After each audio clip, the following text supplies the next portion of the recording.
What's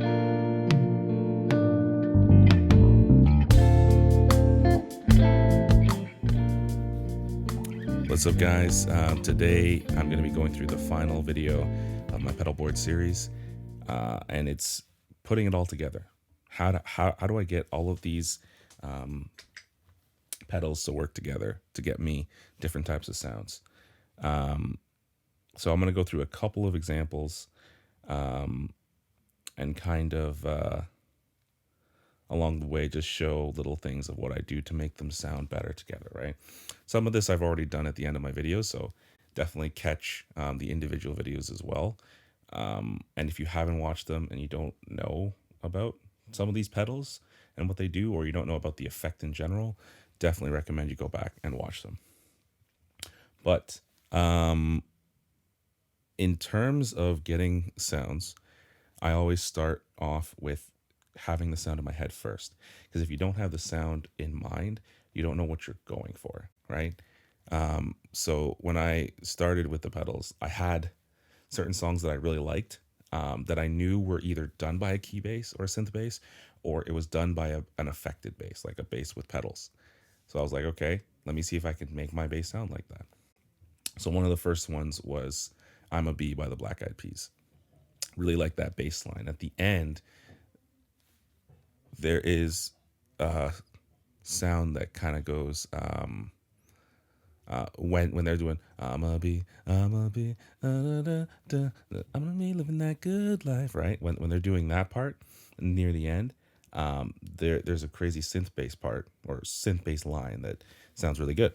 So for me, I have the sound in my head, and I'm like, what pedals get me close? And in this case, it's the octave and the fuzz. So the octave, oh, still have the fuzz on, but you could kind of hear how close that was already. So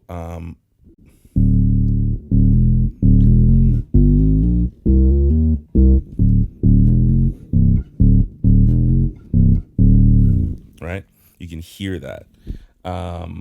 Now I know that there's distortion added to it. I can hear it. So I know I'm gonna need the fuzz.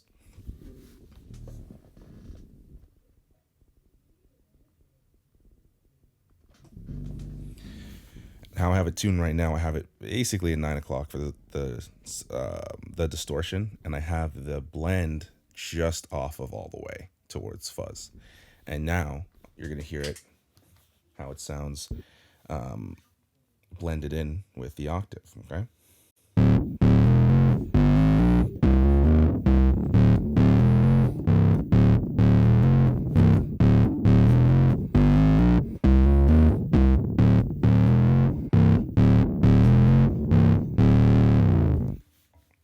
Right away, you can hear just how good that sounds. And it's basically there. The only thing that I would add is I usually add a chorus, and as you know, it thickens the sound. So I'll add that. And I'll also add an envelope filter with the sensitivity low, because that takes off a little bit of the high end, but it also makes it so that way when you hammer on notes, they sound close together. So same line.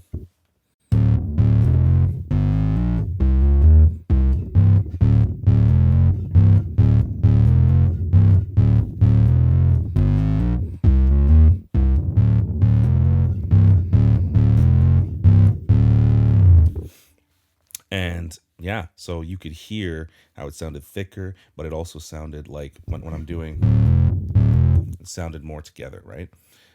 Very nice. The last thing I would sometimes do for this sound is I would turn on the crossover and then just use the low part of my bass signal cleanly. So I have the fuzz set to all the way as low as it can go, which is like 125 hertz. And then the low end is covered by the octave only now. So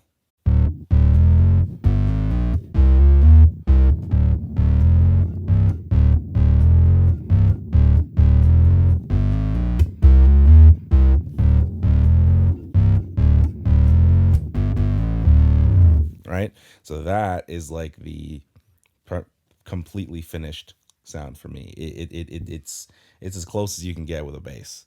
I could probably keep tinkering to get it exact, but that's as close as you can get um, while using the four pedals. Now, sometimes for some sounds you don't need all that. You can just use individual pedals, like with a fuzz. You can get the fine china tone. It's really just a fuzz that I think they sampled off of a bass guitar and then used a key bass or a synth bass to play. And that tone is more like this.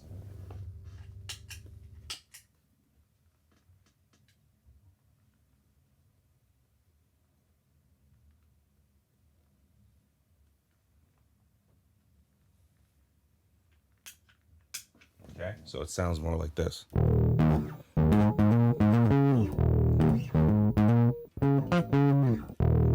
And I'm still working on the line, so I don't want to go too much, but in depth. But the idea is you can do that, or again, you can hit the crossover and just use mainly that higher fuzz tone.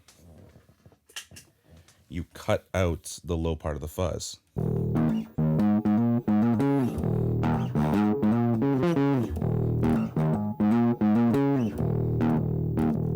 Right? So that to me is really close to what it sounds like. It works either way, but this sounds a little bit cleaner because again, when you distort low end, tends to sound really muddy. So it's just a way to get that sound without kind of muddying up the mix. And then you can add on for those first notes. To me, it sounded like there was a little bit of a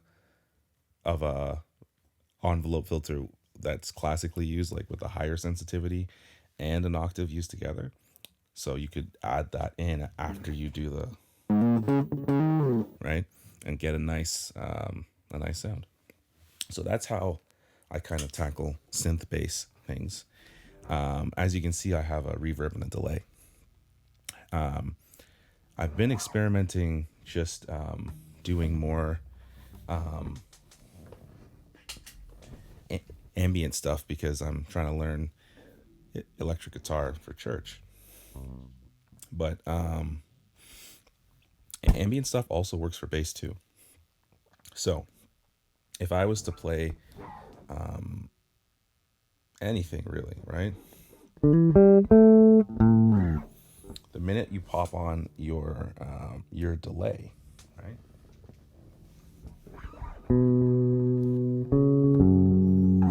You make it sound like it's more not more in the background, but it's just more ambient, right? Adding this nice for the RV6 is really good because you can get very crazy sounding modulated reverbs. And on top of that, if I add a chorus, you get sounds like this, okay?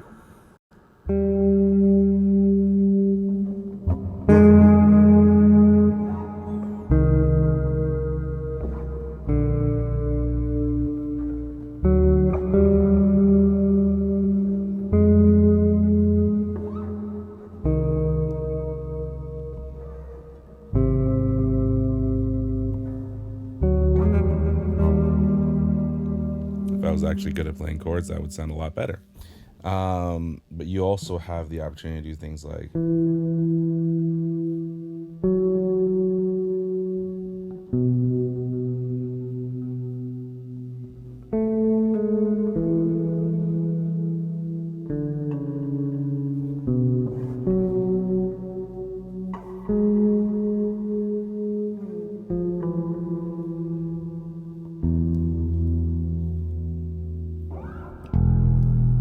okay. So you can really kind of play ambiently and just play underneath whatever's going on without kind of giving crazy bass notes all the time. And it adds to whatever, if you have a keyboard player, what they're doing live, or if an electric guitar player is playing at the same time, you can play underneath them with some of these just two note, three note chords, right? Yeah. You also, if you have a volume pedal, I don't have one, so I'll just explain. you can use a fuzz and this reverb and delay together to get you almost bowed like sounds. It doesn't sound the same, right? But I'll try to kind of do it with just the volume knob here. So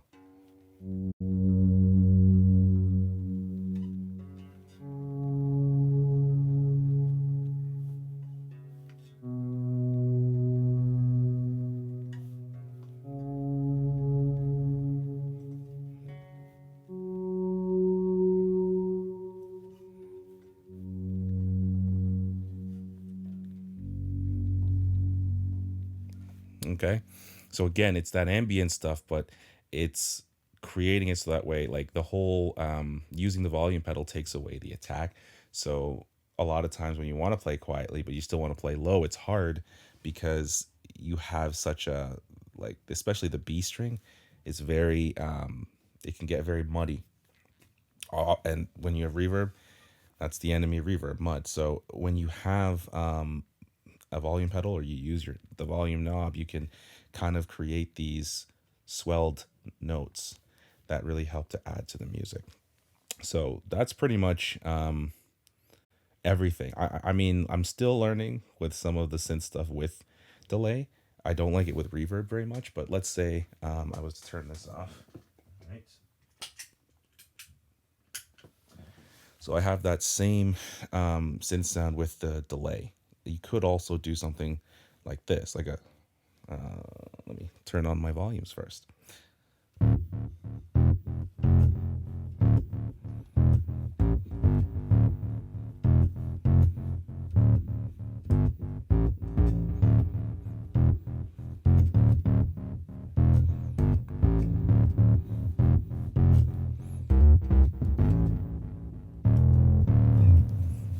So just like a reverb with maybe like a medium-ish tail, or maybe that's a long tail. I'm not sure. I don't, or sorry, not a reverb, a delay with a medium tail can really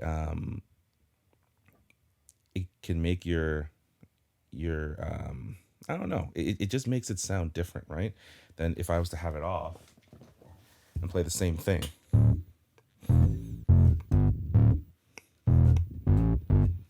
Right? You can definitely get more complex and play more like a, it doesn't sound the same though when I go, because with the octave pedal, it doesn't track very well when you play lightly, right? So having the reverb or the delay, sorry,